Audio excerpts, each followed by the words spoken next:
By the time you're finished listening to this Pepsi Zero Sugar, you'll be 15 seconds closer to kickoff. Stock up now. Bengals game day is so close, you can almost taste it. Bengals watching. Better with Pepsi. At Sierra, discover great deals on top brand workout gear, like high-quality bikes, which might lead to another discovery. Getting back on the saddle isn't always comfortable. Good news is Sierra has massage guns. And chafe wipes, too. Discover top brands at unexpectedly low prices. Sierra, let's get moving. Being a marketer's no sweat. You just have to manage dozens of channels, launch hundreds of campaigns, score thousands of leads, and... okay, fine. It's a lot of sweat. Unless you have HubSpot's AI-powered marketing tools to help you do all that and more. Get started at HubSpot.com/marketers. Welcome to the Two-Footed Extra Pod. This is our quick hit show where I'll unpack the latest news and gossip, plus rumours in the world of football. This show was brought to you by our friends over at Liberty Shield. Did you know that Liberty Shield's VPN service not only keeps your data safe, but can also help you bypass government blocks on IPTV streaming? When connected to Liberty Shield, your internet activity is encrypted, meaning your ISP can't see or block those crucial live football streams when you sit down to watch. It genuinely is the ultimate solution for staying connected and never missing a match. Right now, you can save 25% by using the code EPL25OFF. That's EPL25OFF at checkout. All caps, no spaces. Oh, and one more thing. For more in-depth analysis on the biggest talking points from around the world of football, don't miss my main show, the Two-Footed Podcast, with new episodes dropping every single weekday. And if you want more from EPL Index, don't forget our Tad Predictable preview show or the Final Whistle review show recorded immediately after the big Sunday match. Now, let's crack on. What's good, boys and girls? Two-Footed Extra on Monday, the 30th of October. Hope you're all well. It is EFL Cup last 16 night. Now, we did have two games last night. Southampton took on Stoke. Southampton went 2-0 up through Taylor Harwood-Bellis and an Adam Armstrong penalty.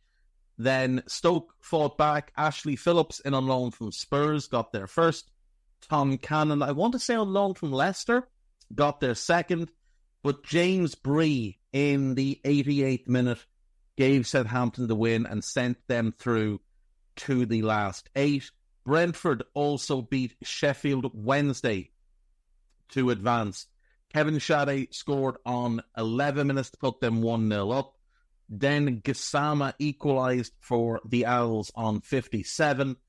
The game ended 1-1 and went to penalties, where Brian Mbomo scored. Then Michael Smith made it 1-1. Keane Lewis-Potter scored. Josh Windus made it 2-2. Mikael Damsgaard scored. Jamal Lowe made it 3-3. Johan Vissas scored. Marvin Johnson made it 4-4. Vitaly Yanov scored, but Liam Palmer missed, and Brentford go through 5-4 on penalties. 6 games tonight. In the 7:30 kickoff, it is Brighton home to Liverpool. At 7:45 then, it's Preston North End against Arsenal. Manchester United against Leicester City. Newcastle United against Chelsea. Obviously, they just played at the weekend, with Chelsea winning 2-1. Aston Villa taking on Crystal Palace. And then the big game is the 8:15 kickoff. It is Tottenham home to Manchester City. Very curious to see the lineups from both teams in this one. So, a good night of football. I think there's 3 really entertaining games there. Brighton, Liverpool, Newcastle, Chelsea, and Tottenham, Man City. But United Leicester will be interesting given what's happened to United this week. And Villa Palace will be interesting given Palace just won at the weekend. They'll probably look to build some momentum, so they may go pretty strong in that one. Arsenal should beat Preston without many problems.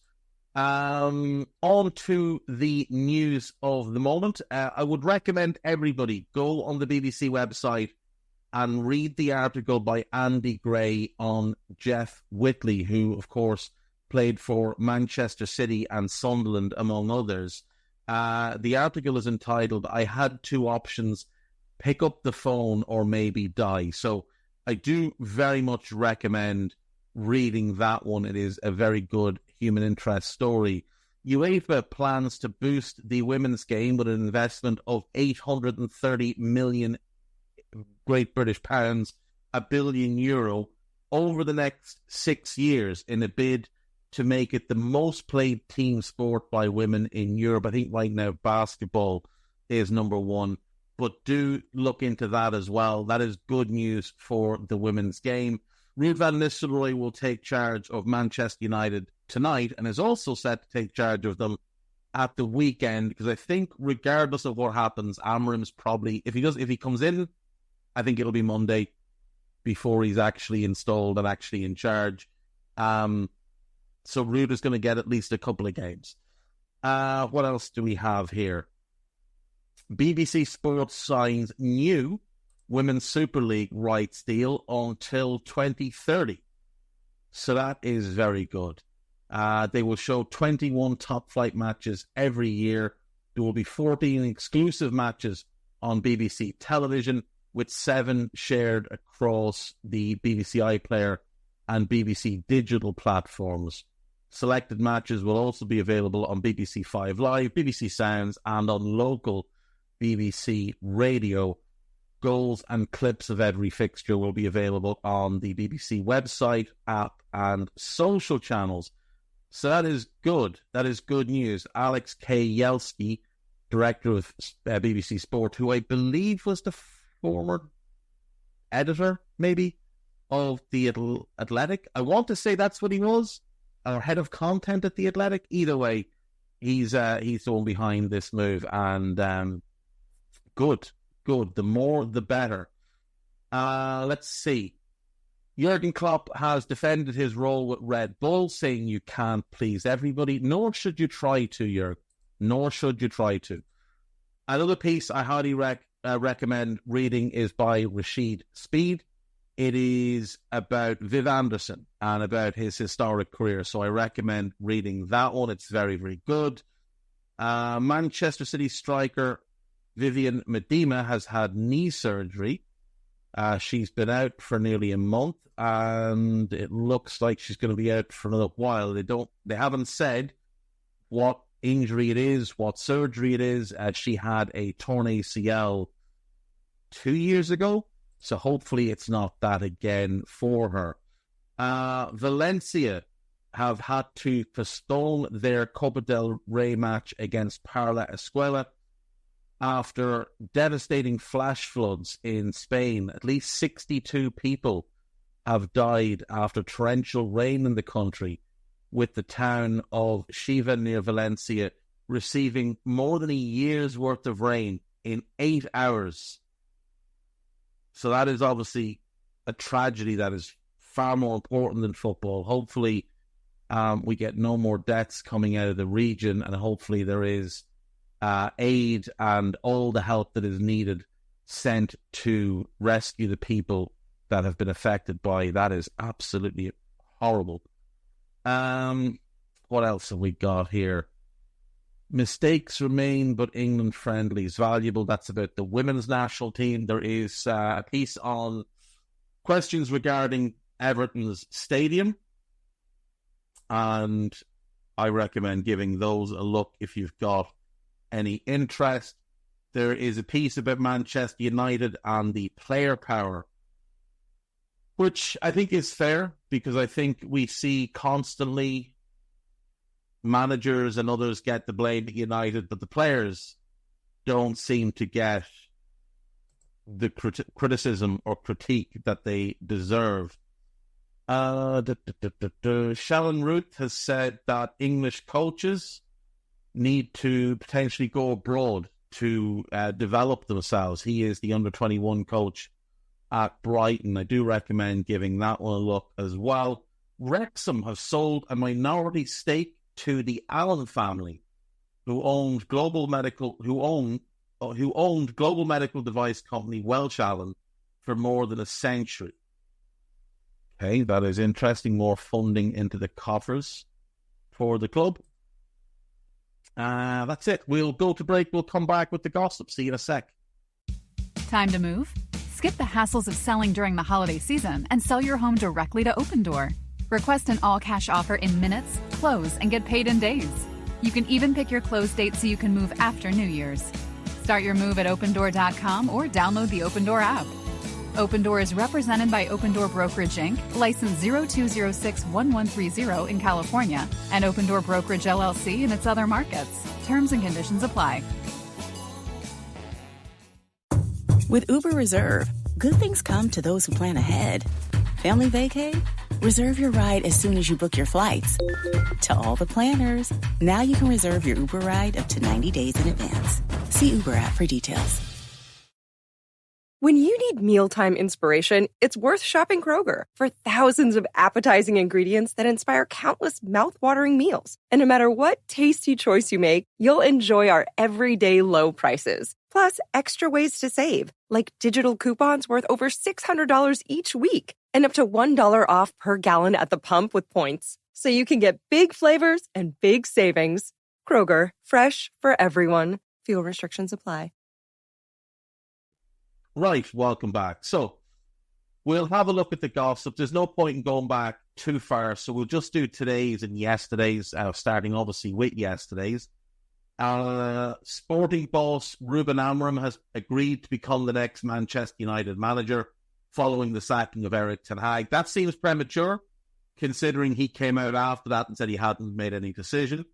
Alternatively, former Borussia Dortmund manager Edin Terzic is top of United's targets after Thomas Tuchel was appointed. He would not be a good appointment. Arsenal are weighing up a bid to sign Brian Mbeumo. I don't think I believe that. Liverpool are considering a move from Murillo, but could face competition from Chelsea. I'd very much be in favour of him coming in to play in that left-back position for Liverpool. Thomas Frank is among the contenders Manchester United are considering to replace Ten Hag. Okay. The Red Devils have identified a short list of about 5 managers who could come in. United have not ruled out making an approach for Ollie. That's also from the Manchester Evening News, who ran the story about Amorim accepting the job. Alexander Isak might push for a move away from Newcastle in next summer's transfer window. That's interesting. The source is not. It's Football Insider, which means it's probably tragic. Liverpool are monitoring Erden Koku. No, they're not. Arsenal have turned down an approach from Palmeiras to sign Gabriel Jesus. Unless that was a loan, it's not real. Newcastle are interested in Sporting Lisbon's 17-year-old Portuguese midfielder Giovanni Quenda. Okay.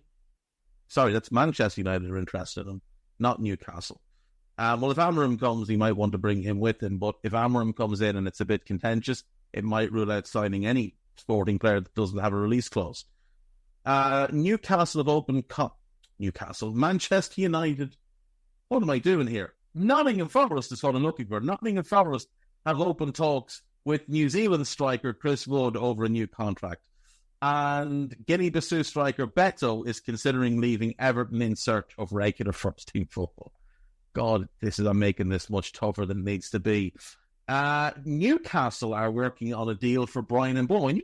Newcastle, sooner or later, I just kept saying their name. Newcastle are working on a deal for Mbeumo. Mbeumo would fit great at Newcastle. Liverpool and Arsenal also hold interest. Brentford value him at 50 million. Manchester United hope to appoint Ruben Amorim in time for the game against Chelsea. I would assume he would be unveiled maybe against Chelsea, but I assume Ruud will take the team. That's if it happens. It may not. Amorim will still be in charge of Sporting's next league fixture on Friday before travelling to Manchester. So it doesn't really sound like he's made up his mind. Do you know what I mean? It doesn't sound like he's made up his mind at all. The Portuguese manager wants to sign Gonçalo Inácio, Marcus Edwards, Pedro Concalves. I doubt it. Ruud van Nistelrooy expects to leave the club when Amorim is appointed. Man City remain hopeful Pep Guardiola will extend his stay in the club, are adamant they had not lined up Amorim as a potential replacement. Whoever succeeds Erik ten Hag as manager will have a limited budget in January. We've known that all along. United are interested in signing Alphonso Davies. Now, for an Amorim team, Alphonso Davies will be dynamite, but he's going to go to Real Madrid. Arsenal are working on a deal to sign Leroy Sané. I doubt, but maybe, you never know. Sporting are willing to sell Victor Gyökeres for between 50 and 58 million next summer. I doubt it. He's got a release clause. They're not in the habit of negotiating around them. United will cut their losses on Anthony following Ten Hag's sacking. I mean, if one player does epitomise the Ten Hag era, it is Anthony. Ange Postecoglou is leaning towards offloading Timo Werner at the end of the season. There'll be no offloading. You just wouldn't pick up the option to buy him. And West Ham are unlikely to have any money to spend in January. That's because they spent quite a bit in the summer. That's it. That's all I have for today, having stumbled and bumbled my way through. But I knew Newcastle would come eventually. I knew they would. They always do. Someone will dig me out of it. Right, that's going to do it. I will be back tomorrow. If you have questions, please do send them in. If not, we'll probably do whatever questions come in, a bit of nostalgia, and obviously the EFL Cup games that are happening tonight. Take care of yourselves. Bye-bye. This podcast is part of the Sports Social Podcast Network.